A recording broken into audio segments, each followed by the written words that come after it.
Well, big game this Saturday. Oregon, Oklahoma State are going to do battle on CBS 3:30, but we didn't have to wait until kickoff to get some fighting words from Mike Gundy and Dan Lanning, the head coach, throwing barbs over NIL money.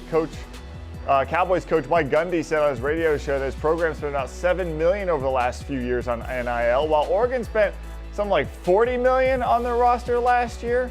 Lanning, your response. Mike Gundy spoke quite a bit today and mentioned a lot about how much the resources are here, a lot of spending on the team here, suggested the roster cost $40 million last season, and also said that non-conference scheduling perhaps should be more aligned with budgets. Just didn't know if, with all of those comments, if you had a particular reaction or thoughts about future scheduling or how much there may be a disparity between these programs. Yeah, it sounds like there is, listening to him talk. Like I said, I got a ton of respect for Coach Gundy.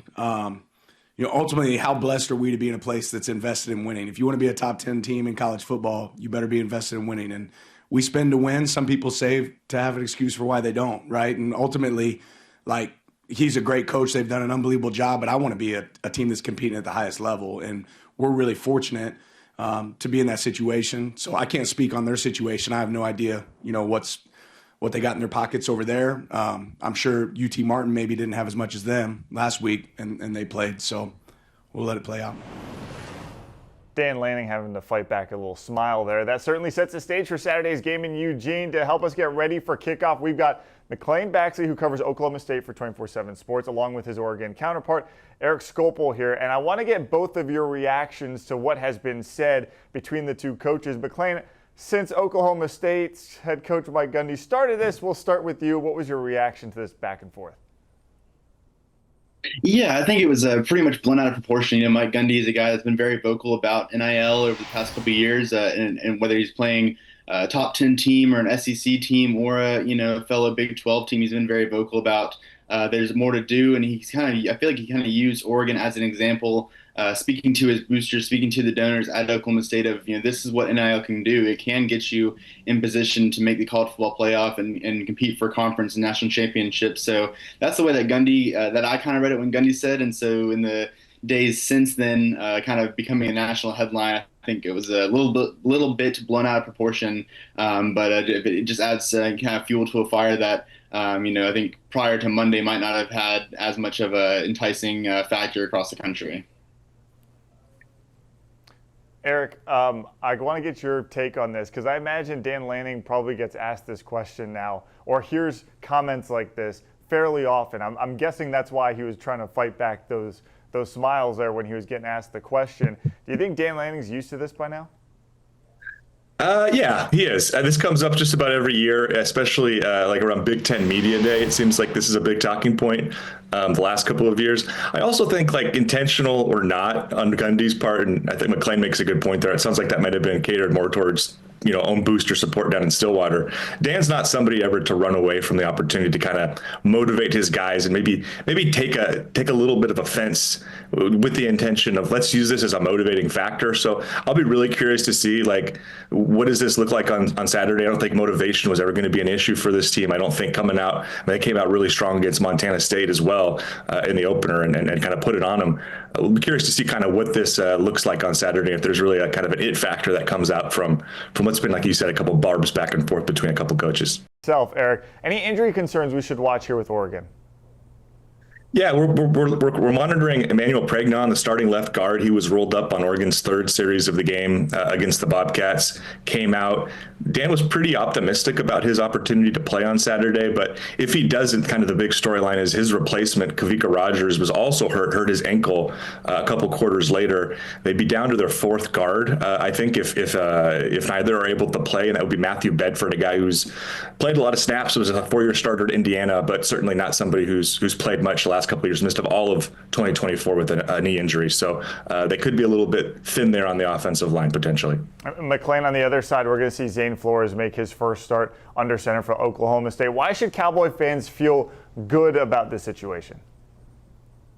I think he's a guy that's been in the program. This is his third year with the program. He's rode the bench. He's kind of waited his time, and now in three quarters last week against UT Martin, he came out, threw the ball, had a couple of really nice throws. One 41-yard pass to Terrell Davis. had a nice 20-yard scramble to kind of pick up a first down. So he's shown the capability. Obviously, Oregon's going to be a different beast than UT Martin, but he's got the arm strength, he's got the running capability. He's not as good of a runner as Haas Haney is and showed last week in the season opener, but I think Zane Flores has the reps in a Cowboy uniform in practice, and so he now has a game under his belt. Playing in front of a real crowd, playing against a live opponent. So now he's going to take it on the road against a top 10 team. But he's the guy that a lot of Oklahoma State fans have been waiting for 2 or 3 years now. And so now they're going to get to see him go against some elite talent. Yeah, any quarterback transitions in college football, fans get nervous because you're never sure what to expect. It's not just Oklahoma State going through it this week. Oregon obviously going from Dylan Gabriel now to Dante Moore. Erik, how good do you think fans feel after his first performance in Oregon uniform? I think really good. 18 of 23, 3 touchdowns, all 7 of his drives. The offense scored, 6 were touchdowns. I think the thing that kind of was a bit of concerning at UCLA, where he was ultimately pulled a couple of years ago as a true freshman, was kind of the decision making. Maybe forced the ball into places where he didn't need to. Didn't see any of that on Saturday. In fact, there were a couple of moments where he could have had the chance to put the ball into a tight window, and he didn't. He chose to throw the ball away or to run out of bounds. And I think those are the things that are interesting. And then obviously, this is a step up in competition. This is his first start against a Power 4 team since playing Oregon State in 2023 when he was pulled. We'll see how he plays. He was really impressive, but that was against an FCS opponent last week. Another OSU here. Let's see if he can kind of, I guess, make right from a wrong a couple of years ago. All right, McClain, I've got an Oregon question for you now, and this has to do with their Ducks wide receiver, Dakorien Moore. He's gone viral for a pancake block. I'll get your thoughts on it in a second, but first I want to hear from Ducks head coach Dan Lanning on the block. Gary's touchdown in the third quarter, Dakorien had a pancake block in the end zone, and he celebrated as much as Gary did the touchdown. What does that mean to you that you see true freshman wide receivers kind of taking that to heart? I'm really proud of that play. He's blocking the wrong guy, but he's blocking his ass off. Right, so that's what's exciting. We can make full speed mistakes, and then we can still make them full speed and do an unbelievable job for our team. That's huge. So that's what I was proud of today, the effort, and there's still opportunities to clean up some stuff for us overall. But Dakorien's gonna be a really special player for us. I don't think anybody's surprised to know that. But to see the effort and the way we talked about, you're gonna tell us how much you love your teammates by the way you block on the perimeter today at wideout. All right, Dan Lanning certainly must-see TV lately. McClain, if you're a Cowboy fan, are you more worried about more the wide receiver or more the blocker out there? A little bit of both. I think the secondary is one of the weaknesses for this Oklahoma State team, just because we haven't seen them much. They've got a lot of experience in that secondary. Guys like Jalen Davies, a former Oregon Duck, J.K. Johnson, a transfer from LSU, and a couple other guys that have been around Oklahoma State for a couple of years now, but they haven't been tested last week. The defensive line and the front seven did a good job of putting pressure on UT Martin, so they haven't been tested this season. But that's just a question mark for this season. And again, no better way to go out there and really get tested than going on the road against a top 10 team that has playoff, has national championship aspirations. So I think if you're Oklahoma State, you're a little bit worried about both, but especially as a passer or as a receiver in the passing game is something that they're going to really want to lock down on and make sure there's no huge plays over the top. All right, I want to get both your thoughts on this. Let's talk about a prediction from this game. McClain, we'll go ahead and start with you. What do you think is going to happen Saturday, 3:30 CBS? Yeah, I think, Oklahoma State is going to come in with there's a lot of question marks, on offense, on defense, new coaching staff, a lot of new players on both sides of the ball going up against a team that, like we said, it has, big aspirations for this season. So I think they're definitely a big underdog. I think the plan and the goal for Oklahoma State, obviously, besides a win, should be just to really show what they can do. I think if they can move the ball efficiently and not just, stall out all afternoon, if they can not, limit the big plays, limit the big scoring plays, and really give Oklahoma State fans and themselves, a look at, hey, here's what this season could look like and will look like as they get into, inferior opponents, in the Big 12 and as the season goes on. Because they're not going to play a top 10 team every week. They might not play a, big game like this the rest of the season. But I think to go out into Oregon and to show that they can compete and not lose by 25 plus will be a big moral victory for my Gundy squad. Okay, moral victory for Oklahoma State. Erik, what do you think happens in this game?